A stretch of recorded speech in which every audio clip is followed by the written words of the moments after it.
നമസ്കാരം. ഇഫക്ട് ന്യൂസിലേക്ക് ഏവർക്കും സ്വാഗതം. ഒരു ജനാധിപത്യ രാജ്യം ഭരിക്കേണ്ടത് ജനങ്ങൾ തിരഞ്ഞെടുത്ത സർക്കാരാണ്. എന്നാൽ ലോകത്തിലെ ഏറ്റവും വലിയ ജനാധിപത്യ രാജ്യമായ ഇന്ത്യ ഭരിക്കുന്നത് ഏതാനും കോർപ്പറേറ്റുകളാണ്. ജനങ്ങൾ തിരഞ്ഞെടുത്ത ഭരണാധികാരികൾ കോർപ്പറേറ്റുകൾക്ക് പരവതാനി വിരിക്കുകയാണ്. പൊതുപണം കോർപ്പറേറ്റ് പെട്ടികളിലേക്ക് ഒഴുക്കുന്ന ഏജന്റായി കേന്ദ്ര സർക്കാർ മാറിക്കഴിഞ്ഞു. ജനക്ഷേമം അട്ടിമറിക്കുകയും സമ്പദ്ഘടന തകർക്കുകയും ചെയ്യുന്ന നയങ്ങളാണ് രാജ്യം ഭരിക്കുന്നവർ തുടരുന്നത്. ചില യാഥാർത്ഥ്യങ്ങൾ പരിശോധിക്കാം. World inequality report on India. ഈ റിപ്പോർട്ട് അനുസരിച്ച് ഇന്ത്യയുടെ ദേശീയ വരുമാനത്തിൻ്റെ 22.6% ഒരു ശതമാനം വരുന്ന അതിസമ്പന്നരുടെ പക്കൽ. ആകെ സമ്പത്തിൻ്റെ 40% ഈ 1% പക്കൽ. 2017 73% സമ്പത്തും 1% കയ്യിൽ. ആകെ സമ്പത്തിൻ്റെ 77% 10% അതിസമ്പന്നരുടെ കയ്യിൽ. 67 കോടി ഇന്ത്യക്കാരുടെ സമ്പത്ത് വർദ്ധിച്ചത് കേവലം 1%. കഴിഞ്ഞ 10 വർഷം കൊണ്ട് ഇന്ത്യയിലെ ശതകോടീശ്വരന്മാരുടെ ബില്യണയേഴ്സിൻ്റെ ആസ്തി 10 ഇരട്ടിയാണ് വർദ്ധിച്ചത്. മോശപ്പെട്ട ചികിത്സാ സംവിധാനം നിലനിൽക്കുന്നതുകൊണ്ട് ഓരോ വർഷവും 6 കോടി ഇന്ത്യക്കാർ ദരിദ്രരായി മാറുന്നു. ഇന്ത്യയിൽ 2015 വെൽത്ത് ടാക്സ് നിർത്തലാക്കി. 2019 കോർപ്പറേറ്റ് നികുതി 30% നിന്ന് 22% കുറച്ചു. ഇതുമൂലം ഒരു വർഷം കേന്ദ്ര സർക്കാരിന് വരുമാന നഷ്ടം 1 ലക്ഷം കോടി രൂപ. വ്യക്തികളുടെ ആദായ നികുതി 21% നിന്നും 25% വർദ്ധിപ്പിച്ചു. സാധാരണ ജനങ്ങൾക്ക് നികുതി ഭാരം, കോടീശ്വരന്മാർക്ക് നികുതി സൗജന്യം. വിവിധ രാജ്യങ്ങളിലെ നികുതി നിരക്കുകൾ ഒന്ന് പരിശോധിക്കാം. അർജന്റീനയുടെ നികുതി നിരക്ക് 35%, VAT, sales, GST 21%, maximum capital gains GST 15%.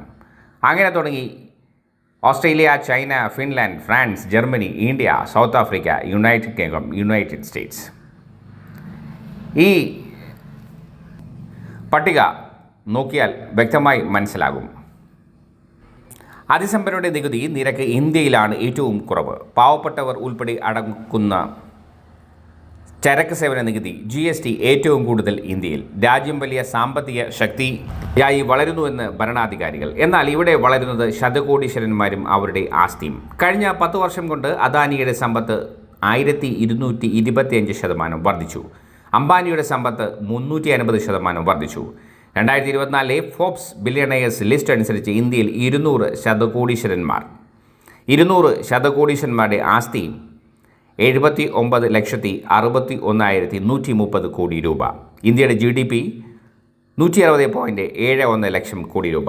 പലിശരഹിത വായ്പയും നികുതി സൗജന്യങ്ങളും പ്രധാനമന്ത്രി കോർപ്പറേറ്റുകൾക്ക് സമ്മാനിക്കുകയാണ്.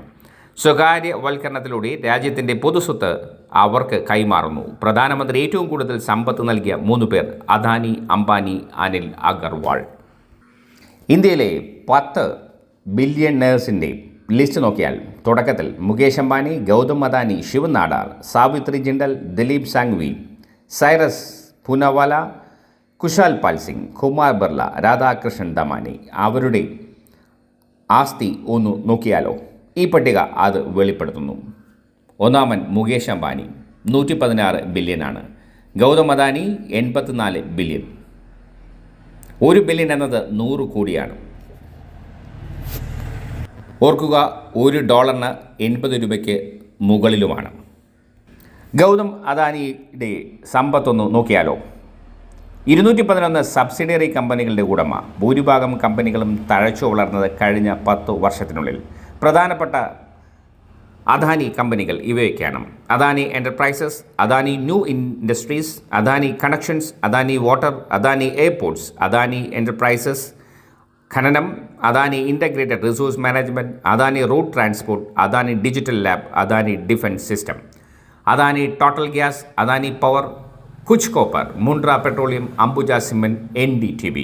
എല്ലാ മേഖലകളും അദാനിയുടെ പിടിയിൽ. തുറമുഖങ്ങൾ, വിമാനത്താവളങ്ങൾ, കപ്പൽ ഗതാഗതം, റെയിൽവേ, വൈദ്യുതി ഉൽപ്പാദനം, വിതരണം, ഭക്ഷ്യവസ്തുക്കൾ, കോൾഡ് സ്റ്റോറേജ്, റിയൽ എസ്റ്റേറ്റ്, പൊതുഗതാഗതം, സിമൻറ്റ്, മീഡിയ. പട്ടിക ഇനിയും നീണ്ടുകൊണ്ടേയിരിക്കും. അദാനി ക്യാപിറ്റൽ SBIയുമായി ചേർന്ന് കോ ലെൻഡിംഗ് അടിസ്ഥാനത്തിൽ ട്രാക്ടർ വായ്പകളും മറ്റു വായ്പകളും നൽകി വരുന്നു. അടുത്ത് അംബാനിയെ പിടിക്കാം. അംബാനി. റിലയൻസ് പ്രവർത്തിക്കുന്ന പ്രധാന മേഖലകൾ energy, petrochemicals, retail, digital media and entertainment, oil and gas exploration, production, refining and marketing, textiles, chemicals. പട്ടിക നീണ്ടുകൊണ്ടേയിരിക്കുന്നു.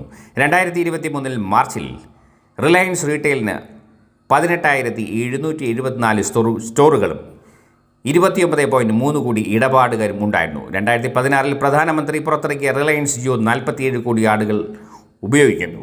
SBI പങ്കാളിയായ ജിയോ പേയ്മെൻറ്റ് ബാങ്ക് അംബാനിയുടെ സ്വന്തം. ഇനി അനിൽ അഗർവാൾ, വേദാന്ത ഗ്രൂപ്പ്. പ്രധാന മേഖലകൾ aluminium, zinc, silver, oil and gas, steel, copper, power, semiconductor, glass business. മേൽപ്പറഞ്ഞ 3 പേരുമാണ് ഇന്ന് രാജ്യം ഭരിക്കുന്നത്. അവർ ഇന്ത്യയിലും വിദേശത്തും ആസ്തി പെരുപ്പിക്കുന്നു. കേന്ദ്ര സർക്കാർ നിയമങ്ങൾ അവർക്ക് വേണ്ടി മാറ്റി എഴുതുന്നു. കഴിഞ്ഞ 10 വർഷം പണമെല്ലാം എവിടെ പോയി എന്ന അന്വേഷണത്തിന് കൃത്യമായ ഉത്തരമാണ് ഈ വിവരിച്ചത്. കോർപ്പറേറ്റ് ഭരണം അവസാനിപ്പിക്കാൻ ഇന്ത്യൻ ജനതയ്ക്ക് സാധിക്കണം. 2023-24 ബജറ്റ് കാലയളവിൽ 500 കോടിക്ക് മുകളിൽ ലാഭം നേടിയ കമ്പനികൾ അടച്ച നികുതി വെറും 19.14%. 1 കോടി രൂപ വരെ ലാഭം നേടിയ കമ്പനികൾ അടച്ച നികുതി 24.82%. ഇതിൽ നിന്ന് തന്നെ അന്തരം വ്യത്യാസമാകും. പൊതുജനം കഴുത അല്ല എന്ന് തെളിയിക്കേണ്ടിയിരിക്കുന്നു. പ്രതികരിക്കുക. കൂടുതൽ വാർത്തകളും വിശേഷങ്ങളും എപ്പോൾ നിങ്ങളോടൊപ്പം നിങ്ങളുടെ സ്വന്തം ഇഫക്റ്റ് ന്യൂസ്.